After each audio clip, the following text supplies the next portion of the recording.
Chers citoyens, chères citoyennes, parfois l'histoire avance avec discrétion et à pas comptés et prend congé rapidement. Tel est le cas lorsqu'il s'agit de l'action d'un gouvernement qui ne dispose que d'un mandat pour changer définitivement le cours des choses. Le gouvernement actuel est un épisode, un bref moment dans la longue histoire de l'État.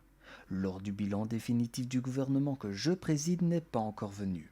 Donc je ne vous présenterai pas aujourd'hui un bilan de ce que nous avons pu faire au cours de notre mandature. Au contraire, je vous dis que le travail continue pendant les jours à venir pour faire de l'état imparfait un état chaque jour plus parfait.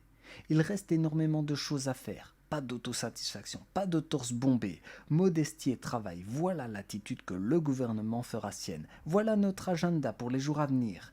Respectons mieux notre état, ne salissons pas son image, défendons notre façon d'être et de vivre. Oui, je vous le dis mes amis, aujourd'hui devant vous et avec l'accord de nos pairs, c'est acté d'ici 2025, tout San Andreas quittera de façon définitive et irrémédiable le nucléaire et 100% de notre production énergétique proviendra d'énergie verte. Le changement climatique et la dégradation de l'environnement sont une menace existentielle pour le monde. Pour surmonter ces défis, l'État a besoin d'une nouvelle stratégie de croissance qui transforme San Andreas en une économie moderne, économe en ressources et compétitive. Le Green Deal de l'État fournit une feuille de route avec des actions pour stimuler l'utilisation efficace des ressources en passant à une économie propre et circulaire, restaurer la biodiversité et réduire la pollution.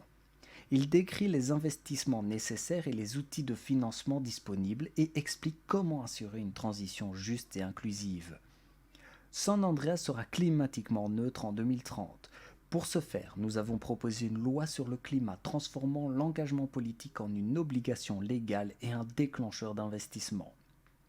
Pour atteindre cet objectif, il faudra que tous les secteurs de notre économie agissent, y compris pour investir dans les technologies respectueuses de l'environnement, soutenir l'industrie pour innover, déployer des modes de transport privés et publics plus propres, moins chers et plus sains, s'assurer que les bâtiments sont plus éco-responsables, travailler avec des partenaires internationaux pour améliorer les normes environnementales.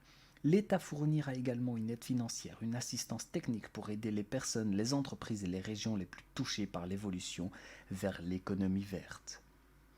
Que Dieu bénisse notre terre, que Dieu bénisse San Andreas.